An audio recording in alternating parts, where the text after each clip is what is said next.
सारी बजोरे मन त्रिपुरारी शिव भोले भंडारी बजोरे मन त्रिपुरारी शिव भोले भंडारी बजोरे मन त्रिपुरारी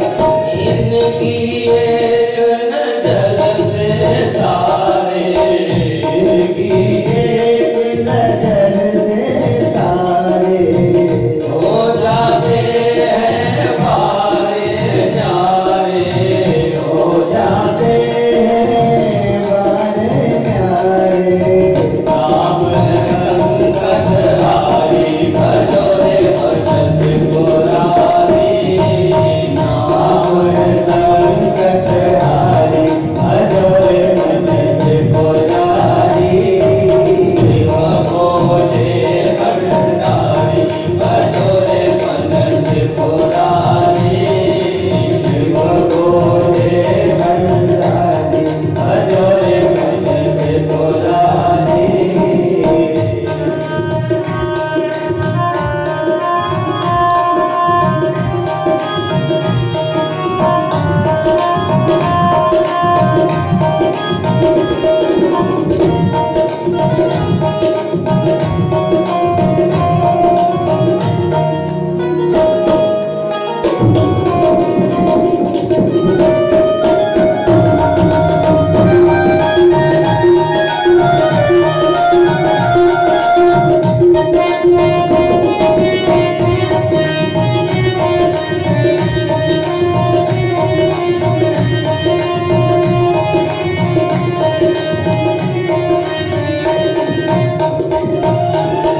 शिव शंभु तुम गणगानी शिव शंभु योगदानी तुम्हारी महिमा वेद बखानी तुम्हारी महिमा वेद बतानी तुम तो बने जलधारी भजोरे मन त्रिपुरारी शिव भोले भंडारी भजोरे मन त्रिपुरारी शिव भोले भंडारी भजोरे मन त्रिपुरारी शिव भोले भंडारी भजोरे मन त्रिपुरारी शिव भोले भंडारी भजोरे मन त्रिपुरारी शिव भोले भंडारी भजोरे मन त्रिपुरारी नंदी की सवारी भजोरे मन त्रिपुरारी नंदी की सवारी भजोरे मन त्रिपुरारी शिव गंगा धारी भजोरे मन त्रिपुरारी शिव गंगा गिरधारी भजोरे मन त्रिपुरारी भजती सदाधारी भजोरे मन त्रिपुरारी भोले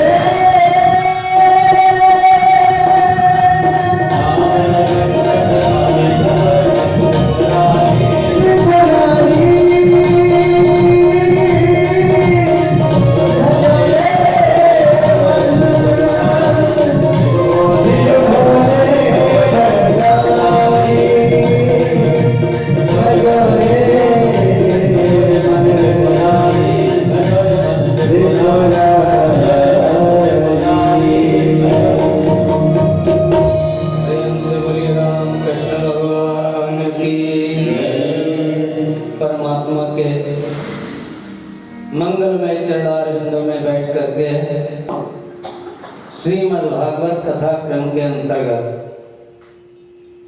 परम आदरणीय सूत जी शौनक आदि ऋषियों को कहते हैं कि महाभारत में पांडवों की रक्षा की ठेकेदारी भगवान श्री कृष्ण ने अपने हाथों में ले ली। महाराज, जिसका रक्षक भगवान गोविंद हो, क्या उसे कोई मार सकता है? आज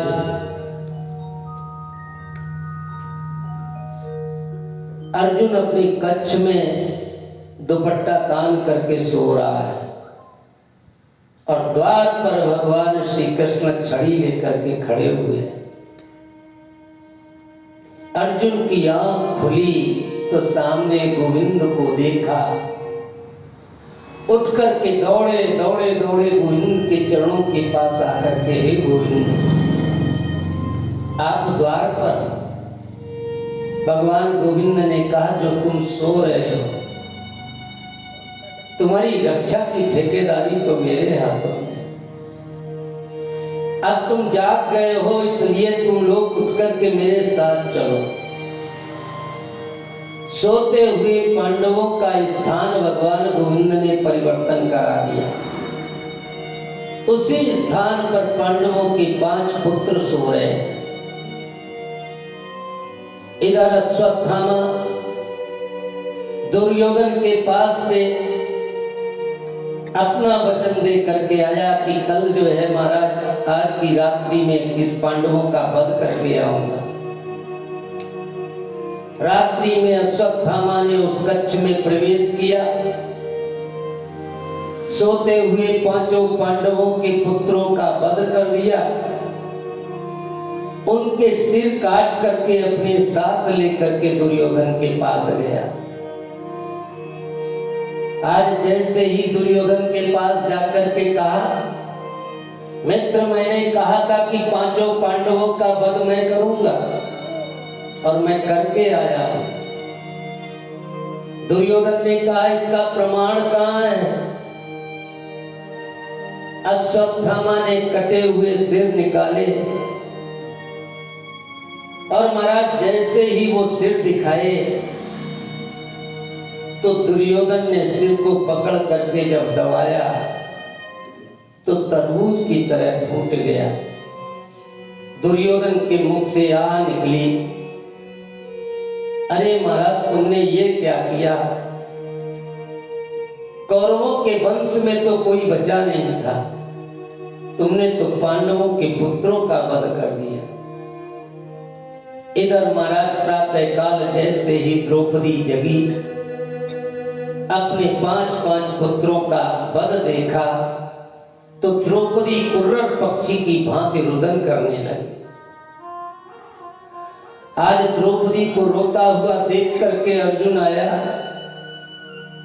अर्जुन ने अपना गांडीव हाथ में उठाया। अर्जुन ने द्रौपदी से कहा, पांचाली, जिसने भी तेरे 5 पुत्रों का वध किया है, मैं उसको पकड़ करके तेरे सामने लाऊंगा और तू जैसे कहेगी वैसे उसका वध करूंगा। आज अर्जुन अपना गांडीव लेकर के चल पड़ा। जैसे ही अश्वत्थामा ने अर्जुन को आते हुए देखा, अश्वत्थामा ने ब्रह्मास्त्र चला दिया और ज्यों ब्रह्मास्त्र को अपनी तरफ आते हुए अर्जुन ने देखा, अर्जुन ने हाथ जोड़े। अर्जुन की एक सबसे बड़ी अच्छी आदत है कि जब विषम परिस्थिति आती है तो भगवान गोविंद के चरणों का आश्रय लेता है। आज उसी समय भगवान गोविंद से निवेदन किया। महर्षि वेदव्यास जी ने लिखा है, कृष्ण कृष्ण महाबाहो भक्तानां भयंकरः त्वमेको दयमानानां अपवर्गो अस्य संस्कृते। हे गोविंद, इस ब्रह्मास्त्र से मेरी रक्षा करो। ये ब्रह्मास्त्र मुझे जलाकर के समाप्त कर देगा। भगवान गोविंद ने कहा कि अर्जुन, विषस्य विष औषधि, जैसे विष को समाप्त करने के लिए विष ही देना पड़ता है, कांटे को निकालने के लिए कांटे का ही उपयोग करना पड़ता है, उसी प्रकार से महाराज जैसे लोहे को काटने के लिए लोहे का ही प्रयोग करना है, उसी प्रकार से ब्रह्मास्त्र को समन करने के लिए ब्रह्मास्त्र का उपयोग करो।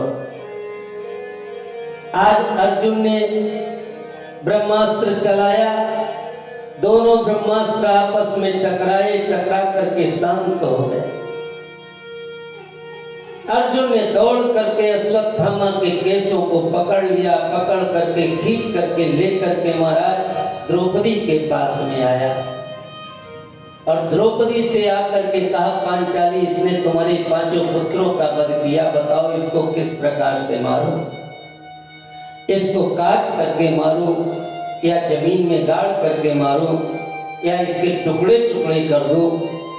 ज्यों कहा तो द्रौपदी ने आज अर्जुन से कहा, महर्षि वेदव्यास जी ने लिखा है, उवाच चासन्तस्य बन्धनानयनं सती मुच्यता मुच्यता मेष ब्राह्मणो नितराम गुरु।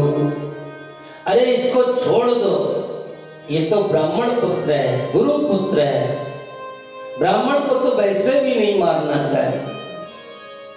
और तो और जो विद्या गुरु ने अपने पुत्र को नहीं सिखाई, वो विद्या उन्होंने तुमको प्रदान की। तुमको नहीं पता पुत्रों का कष्ट कैसा माता के जीवन में होता है। मैंने अपने 5 पुत्रों का वध देखा है। अगर तुम इसका वध कर दोगे तो क्या माता गौतमी रुदन नहीं करेगी? इसलिए इसको छोड़ दो। आज द्रौपदी के हृदय में करुणा जाग गई, दया जाग गई।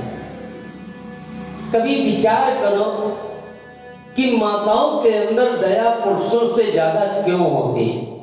इसके पीछे कारण क्या है? अगर हम इसका कारण जानना चाहते हैं तो हमें सृष्टि के क्रम को देखना पड़ेगा। और बाबा जी ने लिखा है कि स्वयंभू मनु अरु सतरूपा, स्वयंभू मनु अरु सतरूपा, तिन्नते भय नर सृष्टि अनुपा, तिन्नते भय नर सृष्टि अनुपा। श्री राम जय राम जय जय राम, श्री राम जय राम जय जय राम, सीता राम सीता राम सीता राम जय सीता राम। राधे श्याम राधे श्याम राधे श्याम जय राधे श्याम। महाराज ब्रह्मा जी के मस्तिष्क से मनु महाराज की उत्पत्ति हुई और ब्रह्मा जी के हृदय से शत्रुपा जी की उत्पत्ति हुई। इसलिए मनुष्य जो होता है वो बुद्धि प्रदान होता है, मस्तिष्क के द्वारा उत्पत्ति है, और माताओं की उत्पत्ति हृदय के द्वारा है। इसलिए माताएं जो है वो हृदय प्रदान होती है। अरे चेंज ओवर बदलो।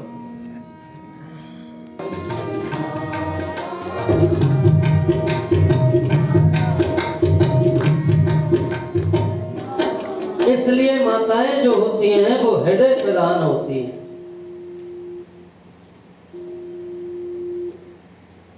आप देखें,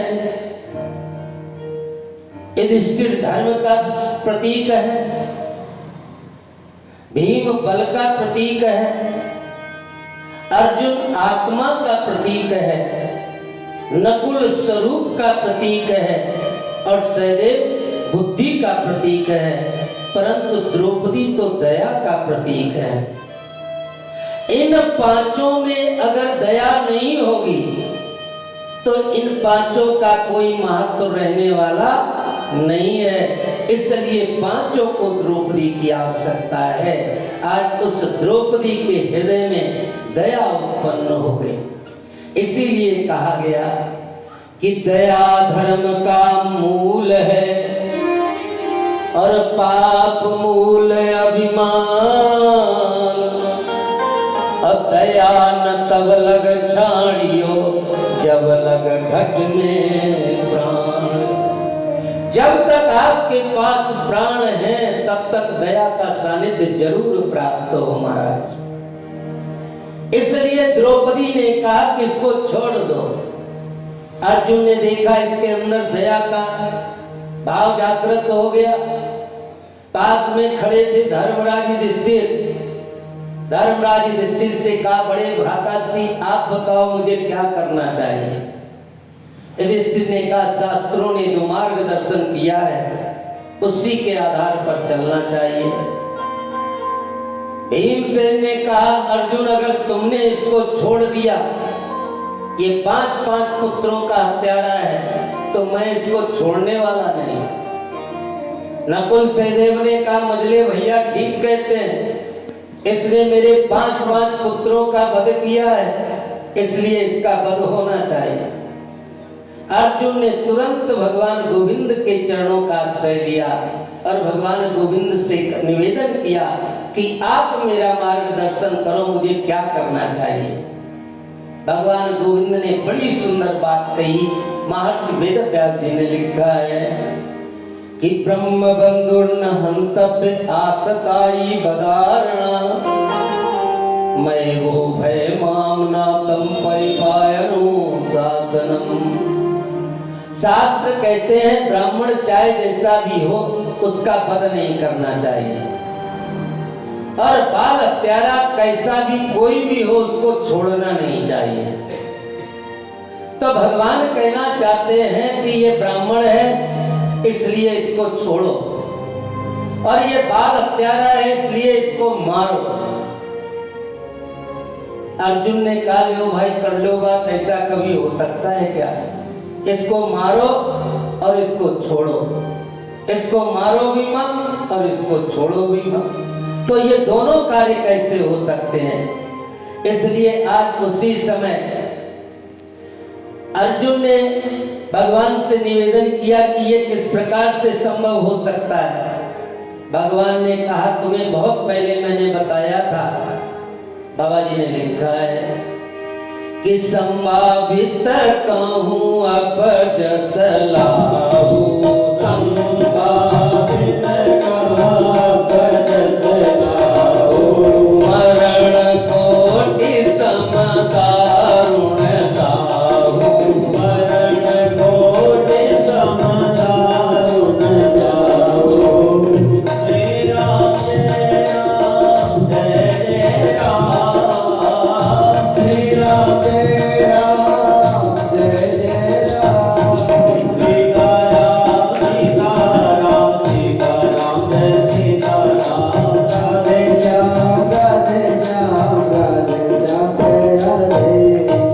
जो कोई सम्मानित व्यक्ति हो उसका अपमान भी हो जाता है तो मरने के समान ही होता है। आज उसी समय अर्जुन ने अश्वत्थामा के आधे बाल काट दिए, आधी दाढ़ी मूंछ काट दी, मस्तक पर लगी हुई मणि को निकाल लिया और धक्के दे करके छोड़ दिया। अश्वत्थामा को अर्जुन का शुक्रगुजार होना चाहिए था, कार्य तो मरने का किया था लेकिन प्राणदान मिल गया। अश्वत्थामा के मन में ईर्ष्या ने जन्म ले लिया और अश्वत्थामा लेता लेता विचार करता है, पांडवों के यहाँ कोई और तो बचा नहीं, 5 पुत्रों का मैंने वध कर दिया। विचार आया, इस समय अभिमन्यु की मृत्यु हुई थी, उसकी पत्नी उत्तरा गर्भवती थी। आज उत्तरा के गर्भ का लक्ष्य करके लेटे लेटे अश्वत्थामा ने ब्रह्मास्त्र का प्रयोग कर दिया, और जैसे ही उत्तरा ने ब्रह्मास्त्र आते हुए देखा, उत्तरा अपने बाबा दादी सासू ससुर किसी के पास में नहीं गई और उसने सीधे भगवान के चरणों का आश्रय लिया। एक विचार करो, किसी घर में कोई बहू रहती हो और उसके ऊपर कोई आपत्ति आ जाए तो पहले वो परिवार के पास जाएगी उस आपत्ति का समाधान करने के लिए, कराने के लिए। जब नहीं होगा तब कहीं बाहर की तरफ देखेगी, ऐसा उत्तरा ने क्यों किया। इसका एक बहुत अच्छा प्रमाण, क्योंकि उत्तरा जानती है कि महाराज जिस समय द्रौपदी के जीवन में यही संकट आया था द्रौपदी के केस पकड़ करके दुशासन भरी सभा में खींच करके लाया। आज द्रौपदी को नग्न करना चाहता है। उस समय द्रौपदी ने सबसे पहले भीष्म पितामह से निवेदन किया, गुरु द्रोणाचार्य से निवेदन किया, अपने पांचों पतियों से निवेदन किया और उनके बाद में द्रौपदी ने भगवान गोविंद का आश्रय लिया। तो उत्तरा कहना चाहती है कि मेरी सासू के पति भी थे, उसने उनका आश्रय लिया। मेरे तो कोई पति नहीं, मैं तो अनाथ हूँ। जो अनाथ होता है उसी के लिए तो ये द्वारिका नाथ होता है। इसलिए उसने आज भगवान गोविंद के चरणों का आश्रय लिया और आश्रय लेकर के निवेदन किया। महर्षि वेदव्यास जी ने लिखा है, पाई पाई महायोगिन देव देव जगतपते, नान्यं तद भयं पश्येयत्र मृत्यु परस्परम। हे गोविंद, ये ब्रह्मास्त्र मुझे जला करके भस्म कर दे, उसकी मुझे कोई परवाह और चिंता नहीं है। आप कुछ ऐसा करो कि मेरे गर्भस्थ शिशु की प्राण रक्षा हो जाए। आज ज्यों उत्तरा ने भगवान से प्रार्थना की, भगवान ने तुरंत उत्तरा से कहा, बेटी एक बार मातृ भाव धारण करो। और ज्यों मातृ भाव धारण किया, भगवान ने अपना सूक्ष्म रूप धारण करके उत्तरा के गर्भ में प्रवेश कर लिया और अपनी गदा को चक्र की तरह घुमा करके गर्भस्थ शिशु की प्राण रक्षा कर दी। बाहर खड़े हुए भगवान गोविंद ने उत्तरा से पूछा, अब कैसा महसूस कर रही हो? पास में खड़ी दिव्या कुंती समझ रही। कुंती ने कहा कि लाला, मैं जानती हूँ कि तुम भगवान हो, तुम्ही ने मेरी पौत्र वधू के गर्भस्थ शिशु की प्राण रक्षा की। भगवान गोविंद ने कहा, बुआ मैं तो तुम्हारा भतीजा हूँ, तुम्हारे भाई का बेटा हूँ। कुंती ने कहा, मैं जानती हूँ तुम किसको लाला, बुआ और फूफा बनाते हो, जगत के पिता तो तुम ही हो, तुम्ही ने प्राण रक्षा की। आज भगवान गोविंद ने कहा, अगर मैं भगवान हूँ तो प्रत्येक वस्तु सबको दे सकता हूँ, इसलिए आप पांडवों से कहो कि वो आकर के मुझसे कुछ मांग ले। सबसे पहले धर्मराज युधिष्ठिर आए और भगवान ने कहा, मांगो, क्या मांगना चाहते हो? धर्मराज युधिष्ठिर ने कहा, मैं अपने धर्म से कभी पीछे ना हटूं। तथास्तु। वहीं पर भीमसेन आए, कहा तुम भी मांगो, क्या मांगना चाहते हो? भीमसेन ने कहा, महाराज खाते पीते सोते जागते उठते चलते प्रत्येक परिस्थिति में आपका स्मरण बना रहे, यही प्रदान करना। तथास्तु। अर्जुन से कहा, तुम भी मांगो।